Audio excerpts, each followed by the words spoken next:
In 2013, she served as the Speaker of the Assembly and along the way earned the reputation of a policy expert, better known as a policy wonk. We want that, right? We want people who know policy. And honestly, in 2015, she was a key reason why we have public sector collective bargaining today. In 2015, Governor Brian Sandoval appointed her to the County Commission to fill the District B vacancy when Tom Collins retired. And in 2016, she was successfully elected to the seat for a full term. In 2019, her colleagues voted to appoint her as the chair of the Clark County Commission. We count on her leadership. We count on her leadership. And she is our voice on the County Commission, which is why it is an honor to announce for the first time that we have officially endorsed her for Clark County Commission District B. Please give a warm SEIU 1107 welcome to Marilyn Kirkpatrick.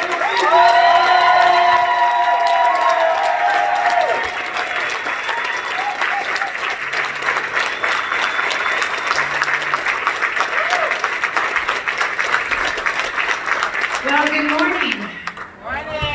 I've heard you guys do better than that. And I know it's about the fourth time you said it, but until this afternoon, we gotta say good morning one more time. Good morning. Good morning!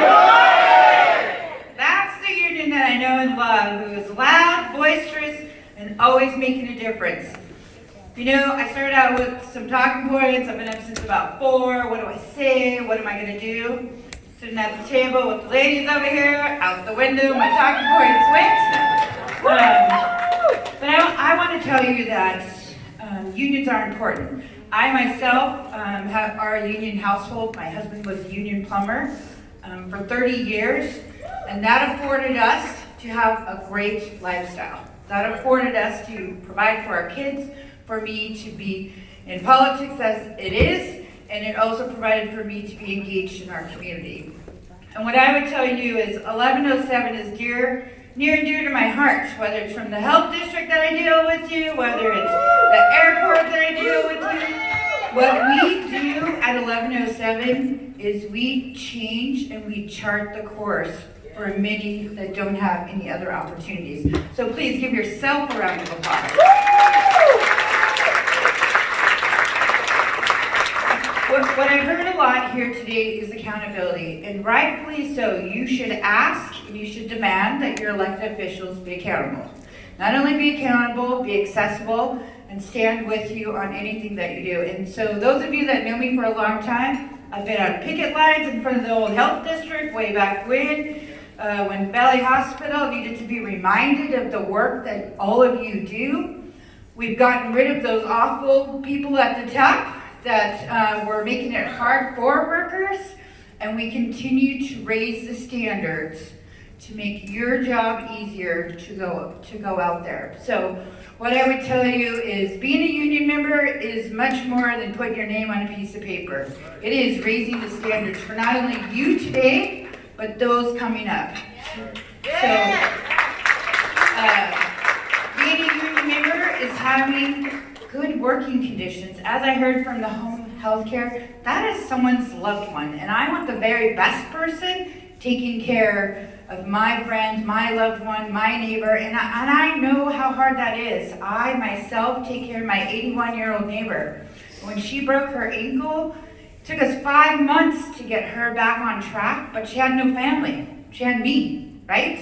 And she had a home health care worker that we brought in to help us to take care of her for just a little while. So what they do is important.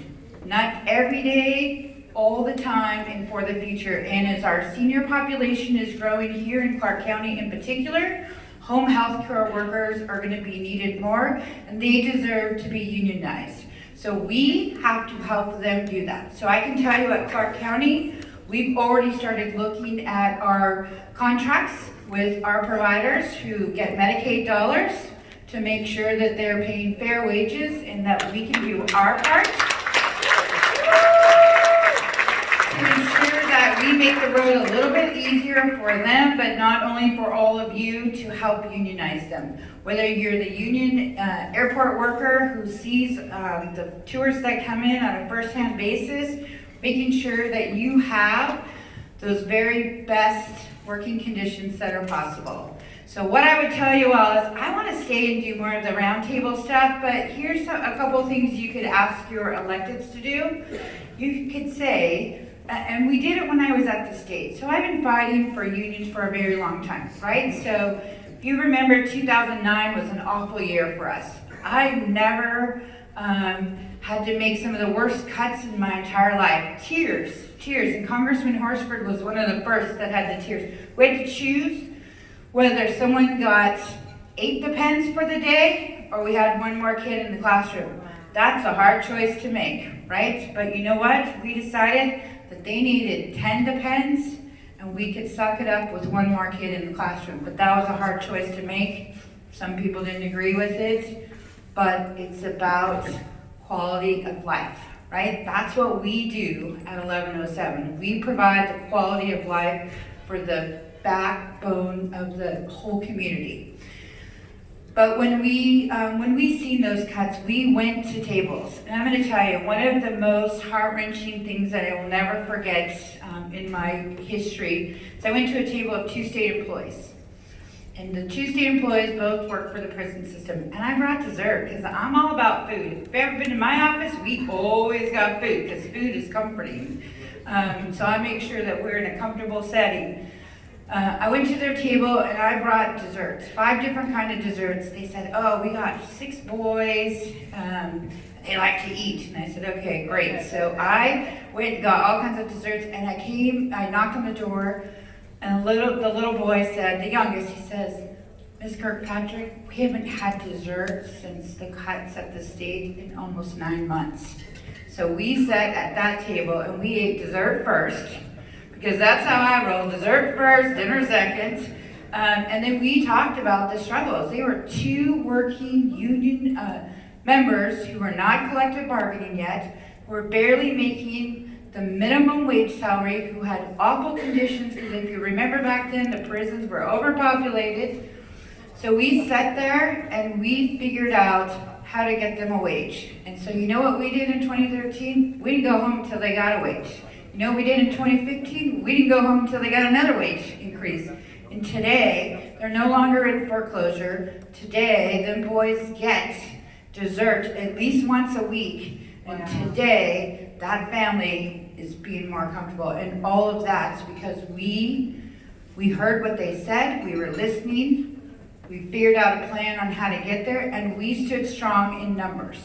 We stood strong, we marched, we yelled, we screamed, we cried, but we united together. And that's what I'm going to tell you is you go out and you build your membership, 72% is phenomenal. But you know what? Let's try for 80. Why not? We're not going to do 75, we're going to do 80.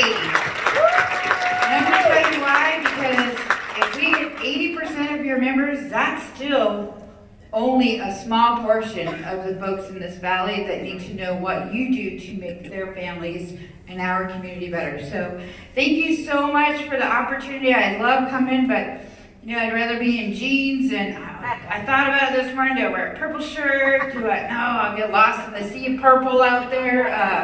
But I really want to be boots on the ground, and I want to work with you to build out membership. I've done it in the legislature. I continue to do it at the county. And we want to support you to do better, because when you do better, our entire community flourishes. So thank you what you do.